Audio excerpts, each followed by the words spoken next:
Hi అండి. ఈరోజైతే చపాతీల్లోకి paneer Buzi curry తయారు చేశానండి. అయితే ఇది తయారు చేసుకోవడానికి పన్నీర్ని ఇంట్లోనే తయారు చేశాను.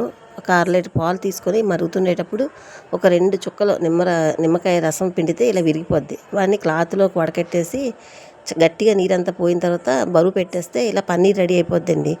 ఒక 2-3 గంటలు ఉంచేయాలి. అలా ఉంచితే పన్నీర్ రెడీ అవుద్ది.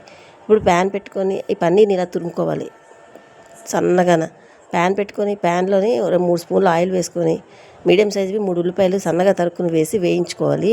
కొంచెం కరివేపాకు పచ్చిమిరపకాయలు వేసి వేయించుకుంటూ టమాటాలు బాగా పండినవి 3 టమాటాలు తీసుకొని వేసుకోవాలి. అలాగే రుచికి సరిపడా ఉప్పు, పసుపు, కారం, గరం మసాలా వేసుకొని ఇదంతా బాగా దగ్గరగా వేగిపోవాలండి. వేగిపోయిన తర్వాత మనం తురుముకున్న పన్నీర్ కూడా వేసుకొని చక్కగా పన్నీర్లో ఉండే పచ్చివాసన అంతా పోయిన దాకా దగ్గరగా వేయించుకోవాలండి.